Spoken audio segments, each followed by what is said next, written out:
The white smoke rose from the Sistine Chapel chimney, and just like that, the world welcomed a new pope, Leo XIV. And for the first time in history, the leader of the Catholic Church is American.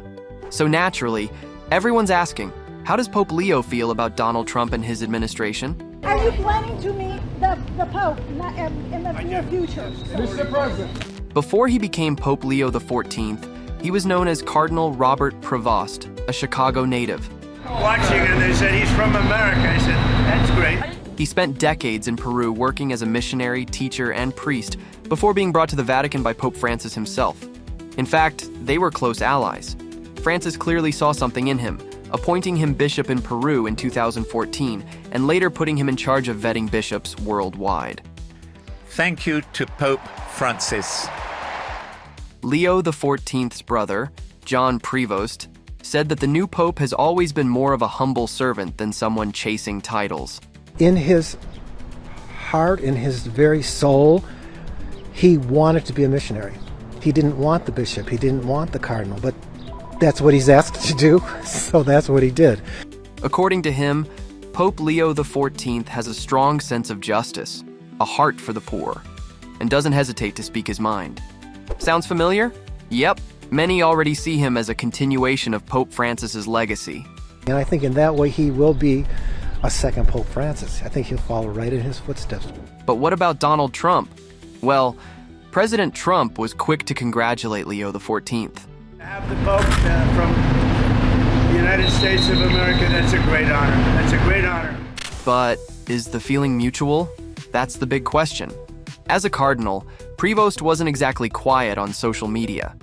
He consistently shared posts supporting migrant rights and questioning policies linked to the Trump administration. In February, he reposted an article criticizing Vice President J.D. Vance's claim that Christian love should be ranked, starting with family, then citizens, and only then, the rest of the world. Prevost highlighted the article's rebuttal. Jesus doesn't ask us to rank our love for others.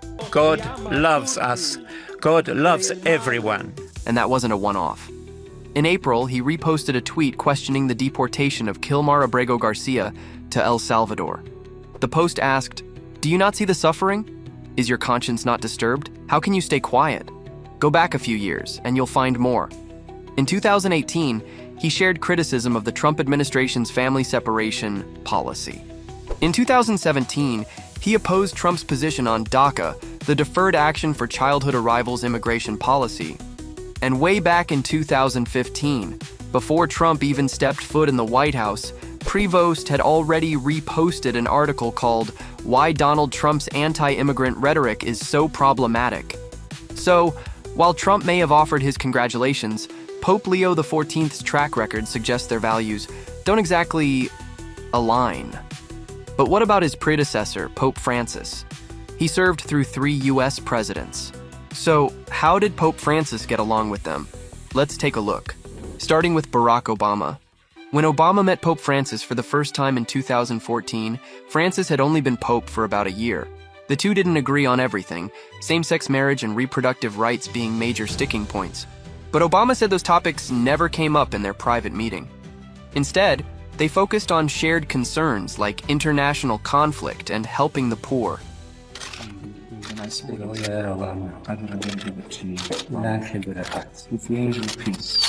Their bond strengthened when Francis made his first ever visit to the U.S. in 2015. He was welcomed in Washington with cheers, kids' hugs, and even an official White House ceremony. Holy Father, on behalf of Michelle and myself, welcome to the White House. That's when Francis supported Obama in his efforts to fight climate change. We are living at a critical moment of history. We still have time to make the change needed. The admiration went both ways. Obama said the Pope reminded everyone of our duty to protect the planet. A day later, Francis made history by becoming the first Pope to address a joint session of Congress. In the land of the free, at the home of the brave. Now on to Joe Biden, America's second Catholic president. He had a long-standing relationship with Pope Francis even before he took office, during his time as vice president. One especially personal moment came in 2016. after the loss of his son, Beau, when Biden visited the Vatican for a conference on cancer prevention. When they reunited with Francis in 2021, Biden was now president, and the visit lasted nearly an hour and a half, longer than the Pope spent with either Obama or Trump. You are the most significant warrior for peace I've ever met. Despite some controversy among U.S. bishops about Biden's stance on abortion rights and same-sex marriage, Biden said the Pope never brought it up. In fact, Francis reportedly told him to keep receiving communion and called him a good Catholic. Then there's Donald Trump. His relationship with Pope Francis was rocky from the start, before they even met. Back in 2013, Trump criticized the soon-to-be Pope, tweeting, "I don't like seeing the Pope standing at the checkout counter to pay his bill. It's just not very Pope-like." Fast forward to 2016. The two clashed over immigration when Francis criticized Trump's border wall plans.